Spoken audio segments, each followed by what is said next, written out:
ಏನಾಗ್ತಾ ಇದೆ? ಇದು ತನಿಖೆ ಮಾಡ್ರಿ, ನಿಮ್ಮ ಜವಾಬ್ದಾರಿ. ಸತ್ರ ಯಾಕೆ? ಅದೇ ತಾನೇ ಫೈನಾನ್ಸೇ ತಾನೇ. ಹಳ್ಳಿ ಮಟ್ಟದಲ್ಲಿ ಜನರ ಬದುಕನ್ನು ಉದ್ಧಾರ ಮಾಡಬೇಕು ಅಂತ ಇವತ್ತು ಏನು ಎಲ್ಲ ಸ್ಕೀಮ್ಗಳು ತಂದಿದಾರಲ್ಲ, ಎಲ್ಲ ನೀರು ಪಾಲೆ ಅಲ್ವಾ? ಇಮ್ಮಿಡಿಯೇಟ್ಲಿ ನೀವು ಆಕ್ಷನ್ ತಗೋಬೇಕು. ರಾಜ್ಯದಲ್ಲಿ ಮೈಕ್ರೋ ಫೈನಾನ್ಸ್ ಹಾವಳಿ ಹೆಚ್ಚಾಗಿದೆ. ಸಾಲ ವಸೂಲಿ ನೆಪದಲ್ಲಿ ಕಿರುಕುಳ ನೀಡಿದ ಪರಿಣಾಮ ಸಾಲಗಾರರು ಆತ್ಮಹತ್ಯೆಯ ಹಾದಿಯನ್ನ ಹಿಡಿದಿದ್ದಾರೆ. ಹತ್ತಾರು ಕುಟುಂಬಗಳು ಗ್ರಾಮಗಳನ್ನೇ ತೊರೆದಿವೆ.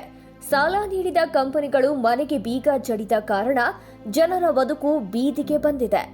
ಇದರ ಬೆನ್ನಲ್ಲೇ ಮೈಕ್ರೋ ಫೈನಾನ್ಸ್ ಸಿಬ್ಬಂದಿಯ ಗೂಂಡಾಗಿರಿ ತಪ್ಪಿಸಲು ಹೊಸ ಕಾನೂನು ಜಾರಿಗೆ ತರಲಾಗುವುದು ಅಂತ ಮುಖ್ಯಮಂತ್ರಿ ಸಿದ್ದರಾಮಯ್ಯ ಅವರು ಹೇಳಿದ್ದಾರೆ. ಆದರೂ ಇವರ ಗೂಂಡಾಗಿರಿ ನಿಲ್ಲಲು ಮತ್ತಷ್ಟು ಕಠಿಣ ಕ್ರಮದ ಅವಶ್ಯಕತೆ ಇದೆ. ಧಾರವಾಡದಲ್ಲಿ ಮನೆಗೆ ಬೀಗ ಜಡಿದ ಸಿಬ್ಬಂದಿ, ಬೀದಿಗೆ ಬಂತು ಗರ್ಭಿಣಿ ಜೀವನ. ಮನೆ ಹಿತ್ತಲಿನಲ್ಲೇ ವಾಸ, ಇದೆಂತ ಅನ್ಯಾಯ?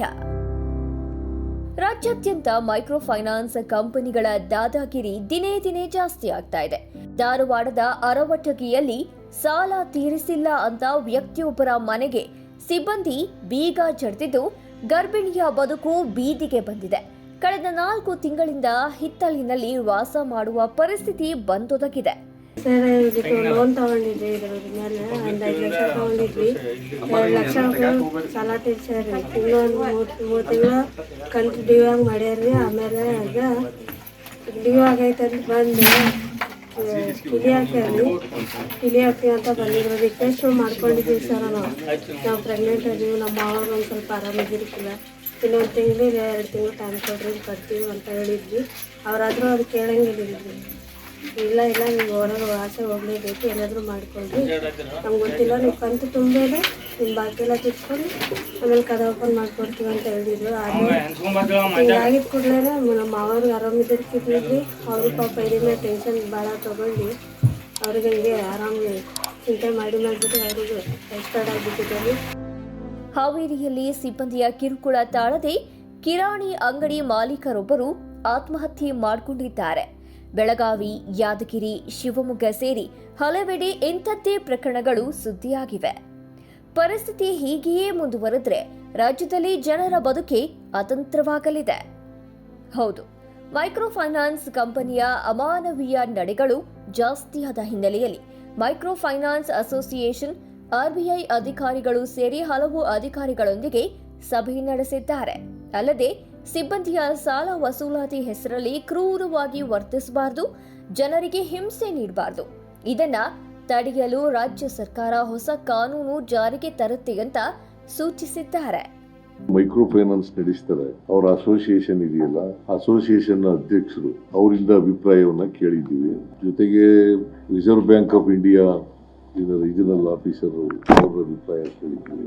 ಇವರ ಅಭಿಪ್ರಾಯ ಕೇಳಿದ ಮೇಲೆ ಯಾರೂ ಕೂಡ ಸಾಲ ಕೊಡಬೇಡಿ ಅಂತ ನಾವು ಹೇಳಲ್ಲ, ವಸೂಲು ಮಾಡಬೇಡಿ ಅಂತ ಹೇಳಲ್ಲ. ವಸೂಲು ಮಾಡುವಾಗ ಕಿರುಕುಳ ಕೊಡಬಾರದು, ಯಾರಿಗೂ ಎರಾಶ್ ಮಾಡಬಾರದು. ವಸೂಲಿ ಕ್ರಮ ಮಾಡುವಾಗ ರಿಸರ್ವ್ ಬ್ಯಾಂಕ್ನ ನಿಯಮಗಳನ್ನು ಪಾಲನೆ ಮಾಡಬೇಕು. ಕಾನೂನು ಏನು ಹೇಳ್ತದೆ ಅದಕ್ಕಿಂತ ಹೆಚ್ಚಾಗಿ ಬಡ್ಡಿಯನ್ನು ವಸೂಲು ಮಾಡಬಾರದು. ಆಮೇಲೆ 5 ಗಂಟೆ ನಂತರ ವಸೂಲಿಗೆ ಹೋಗಬಾರದು. ಆಮೇಲೆ ಔಟ್ಸೋರ್ಸಿಂಗ್ ಮಾಡಿ ವಸೂಲು ಮಾಡ್ತಕ್ಕಂಥ ಕ್ರಮವನ್ನು ವಿರೋಧ ಮಾಡಿದ್ದೀವಿ. ಅದನ್ನ ಮಾಡಬಾರದು. ಔಟ್ಸೋರ್ಸಿಂಗ್ ಏನು ಮಾಡ್ತಾರೆ, ಈಗ ಔಟ್ಸೋರ್ಸಿಂಗ್ ಕೊಟ್ಬಿಡೋದು, ವಸೂಲಿಗೆ ಗೂಂಡಾಗಳನ್ನು ಬಳಕೆ ಮಾಡೋದು, ರೌಡಿಗಳನ್ನು ಬಳಕೆ ಮಾಡೋದು, ಅದನ್ನ ಮಾಡಬಾರದು. ಈ ನಿಯಮಗಳನ್ನ ಯಾರು ಉಲ್ಲಂಘನೆ ಮಾಡ್ತಾರೆ ಅವ್ರ ಮೇಲೆ ಸರ್ಕಾರ ಕಠಿಣವಾದಂಥ ಕ್ರಮ ತಗೊಳ್ತದೆ. ಮೈಕ್ರೋ ಫೈನಾನ್ಸ್ ಕಂಪನಿಗಳಿಗೆ ಸಿಎಂ ಸೂಚನೆ, ಹೀಗೆಯೇ ವರ್ತಿಸಬೇಕು ಎಂದು ಹಲವು ಆದೇಶ. ಸಿಎಂ ಮಾತಿಗೆ ಬೆಲೆ ಕೊಡುತ್ತವೆಯೇ ಕಂಪನಿಗಳು?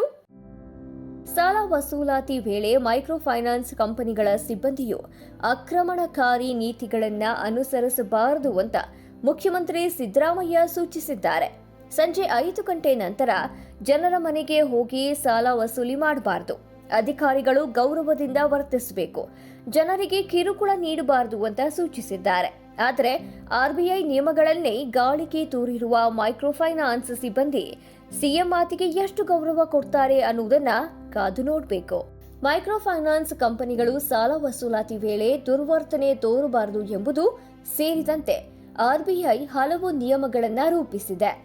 ಹೊತ್ತಲ್ಲದ ಹೊತ್ತಲ್ಲಿ ಜನರಿಗೆ ಕರೆ ಮಾಡಬಾರದು, ಧಮಕಿ ಹಾಕಬಾರದು, ನುರಿತ ಸಿಬ್ಬಂದಿಯಿಂದ ವಸೂಲಾತಿಗೆ ಕಳುಹಿಸಬೇಕು, ಸಾಲ ತೆಗೆದುಕೊಂಡವರಿಗೆ ಅವಾಚ್ಯ ಶಬ್ದಗಳಿಂದ ನಿಂದಿಸಬಾರದು, ಮಾತುಕತೆ ಸಂಧಾನದ ಮೂಲಕವೇ ಸಾಲ ವಸೂಲಿ ಮಾಡಬೇಕು ಅಂತ ಆರ್ಬಿಐ ನಿಯಮಗಳನ್ನ ರೂಪಿಸಿದೆ. ಆದರೆ ಇವುಗಳನ್ನ ಗಾಳಿಗೆ ತೂರಿರುವ ಕಂಪನಿಗಳು ದರ್ಪ ಮೆರಿತಾ ಇರೋದು ವಿಷಾದನೀಯವಾಗಿದೆ. ಜನರು ಎಚ್ಚೆತ್ತುಕೊಳ್ಳೋದು ಅನಿವಾರ್ಯ. ಸಾಲ ಮಾಡುವ ಮುನ್ನ ಎಚ್ಚರಿಕೆ ಅಗತ್ಯ. ಹೆಚ್ಚಿನ ಬಡ್ಡಿಗೆ ಸಾಲ ತರೋದು ನಿಲ್ಲಲಿ. ಮೈಕ್ರೋ ಫೈನಾನ್ಸ್ ಕಂಪನಿಗಳಲ್ಲಿ ಸಾಲ ಪಡೆಯುವ ಮುನ್ನ ಜನರು ಕೂಡ ಎಚ್ಚೆತ್ತುಕೊಳ್ಬೇಕಿದೆ. ಸುಲಭವಾಗಿ ಸಾಲ ಸಿಗುತ್ತೆ ಅಂತ ಹೆಚ್ಚಿನ ಬಡ್ಡಿಗೆ ಸಾಲ ಪಡೆಯುವ ಮುನ್ನ ಯೋಚಿಸಬೇಕಿದೆ.